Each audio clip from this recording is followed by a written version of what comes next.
Welcome to my YouTube channel world literature. आज जो topic discuss करने वाले हैं वो है फोर नॉवल बाय जे.एम. कोर्टसी। जे.एम. कोर्टसी का ये नॉवल है जिसको आज हम डिटेल से डिस्कस करने वाले हैं।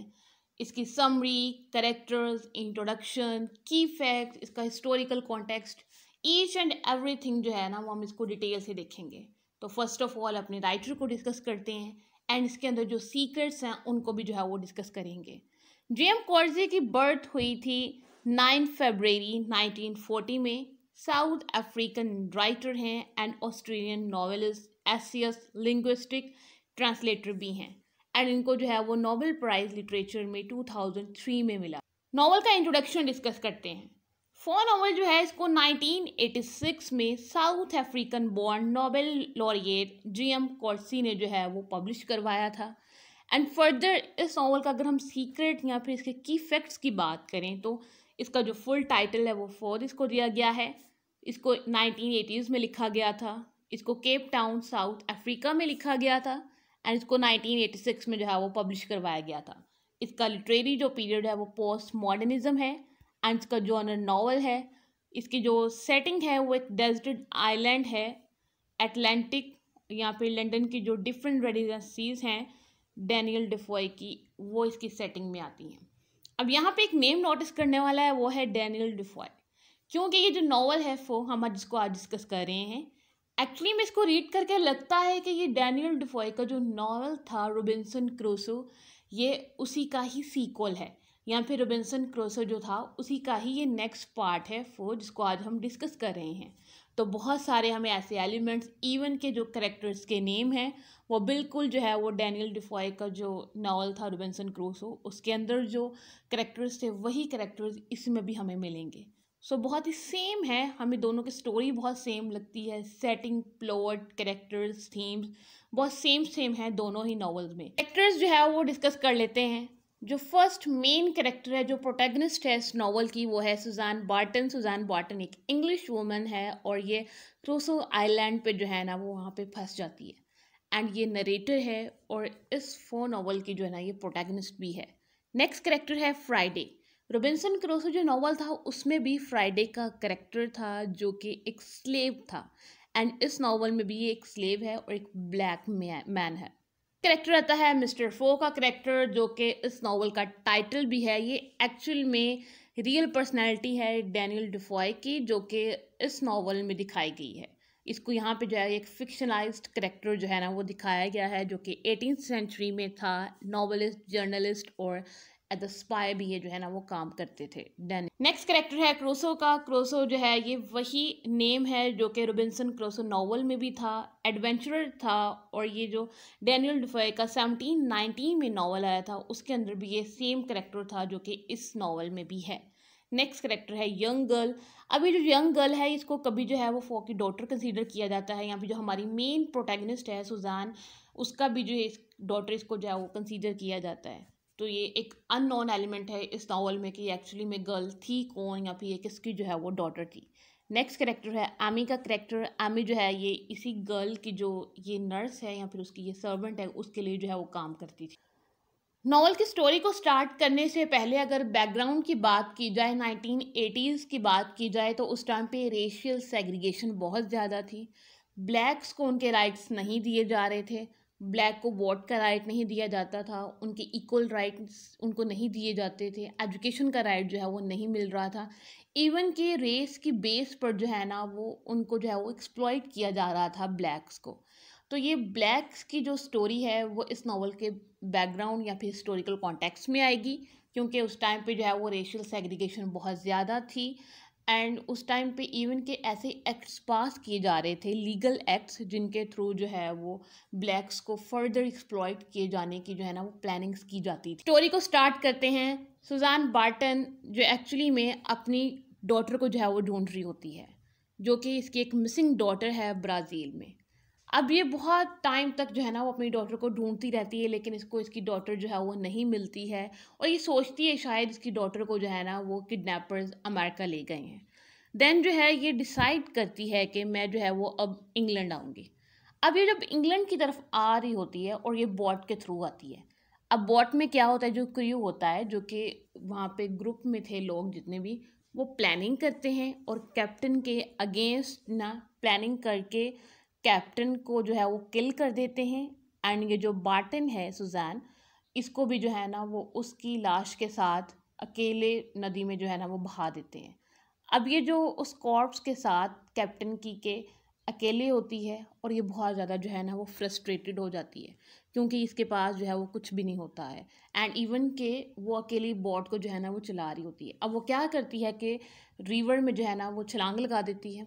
रिवर में छलांग लगाने के बाद जो है ना वो एक अननोन आइलैंड पे पहुंच जाती है।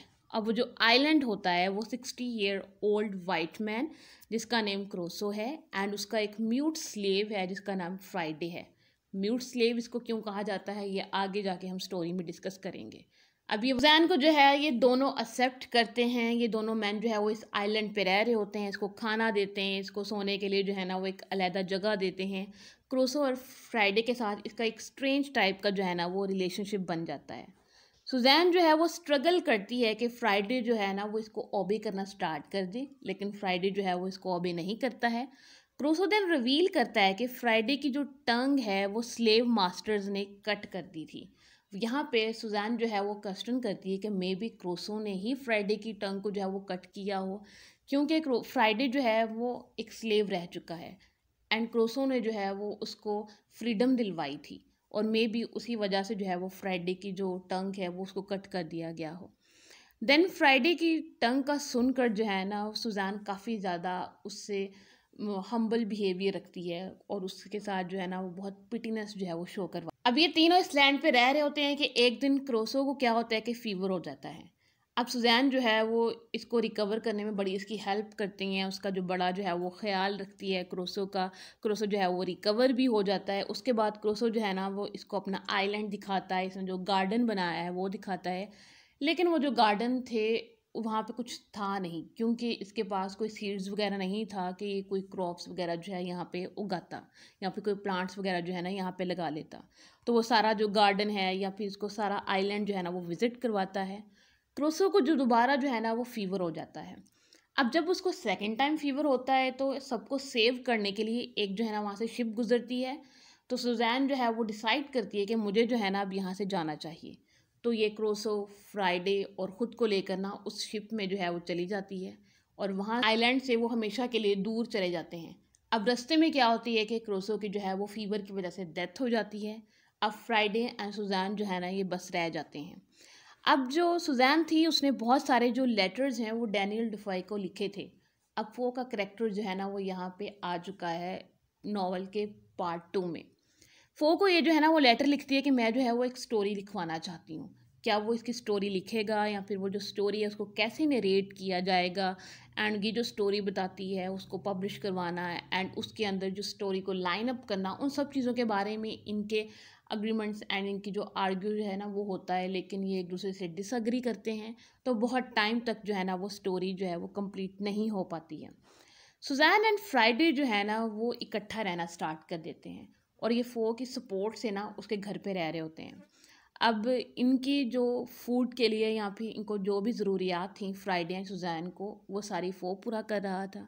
फो जो है वो खुद बहुत ज़्यादा इंडेप्टेड था एंड उसने जो है ना वो किसी के पैसे भी देने थे, उस वजह से वो घर छोड़कर चला जाता है। एलिफ्स ग्रुप होता है जिसको इसने अपने बहुत सारे जो है ना वो पैसे रिटर्न करने होते हैं। जब ये घर छोड़कर चला जाता है तो सुजैन एंड फ्राइडे को जो है ना वो खुद का काम खुद ही करना पड़ता है, अपना फूड जो है उसको अरेंज करना पड़ता है।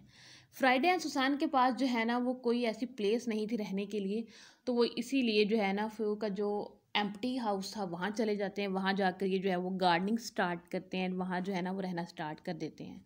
वहाँ पे एक गर्ल आती है जो कि बहुत सस्पिशियस गर्ल होती है और वो फो के घर का जो है ना वो ख्याल रखना स्टार्ट कर देती है। गर्ल जो है ना वो बताती है कि मेरे नाम भी जो है ना वो सुजैन ही है। तो जब ये सुजैन बार्टन इस बात को सुनती है कि इस गर्ल का नेम भी सुजैन है तो मे बी ये मेरी डॉटर हो, तो बट सुजैन जो बार्टन है वो इस बात पर बिलीव नहीं करती है, कहती है कि ये मेरी डॉटर जो है वो नहीं हो सकती है। तो शायद जो है ना कहती है शायद ये फो की डॉटर हो। तो ये जो एक मिस्ट्री है ना वो इस नावल में जो है ना वो रखी गई है। गर्ल जो है वो फो के घर पे रहती है, लेकिन सुजैन जो है ना वो ट्राई करती है कि मैं इस गर्ल को समझा दूं कि फो ही इसका फादर है, मैं इसकी जो है वो मदर नहीं हूँ। मे बी इस गर्ल को यहाँ पे इसलिए लाया गया था कि जो सुजैन की स्टोरी लिखनी है उसकी एक हैप्पी एंडिंग हो सके। तो ये जो है ना वो फो के घर से दूर एक फॉरेस्ट होता है, वहाँ पे इस गर्ल को ले जाती है, उसको समझा देती है कि फो ही इसका फादर है। उसके बाद जो गर्ल है ना वो कन्फ्यूजन में होती है और वहाँ से जो है ना वो चली जाती है। एंड फ्राइडे जो है ना वो ब्रिस्टल जाते हैं।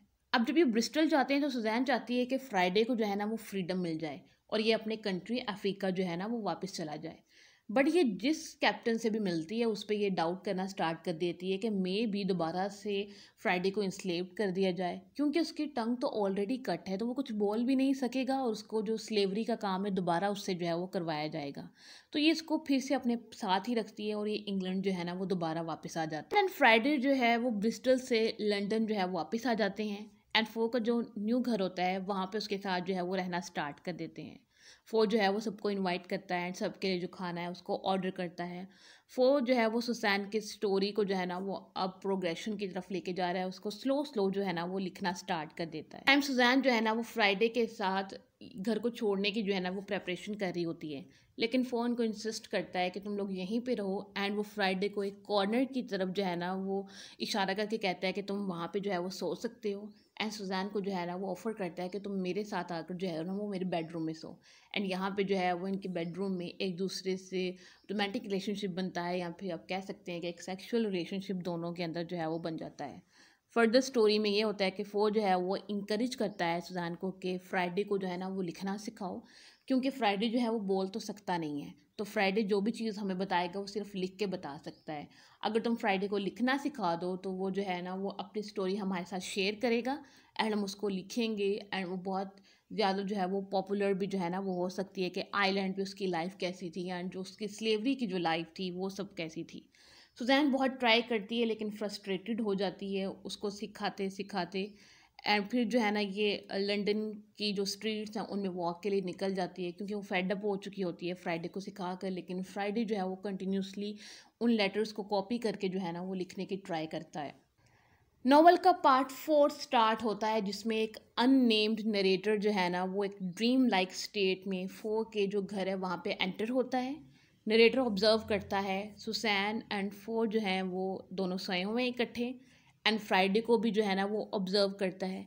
देन वो उस मैन्युस्क्रिप्ट को देखता है जो कि एक रूम में पड़ी हुई है और उसको जो है ना वो रीड करना जो है वो स्टार्ट कर देता है। अब जैसे जैसे उस लेटर को रीड करता है वो एक आइलैंड में चला जाता है नरेटर, और नरेटर देन जो है वो एक संकन शिप तक जो है ना वो पहुंच जाता है।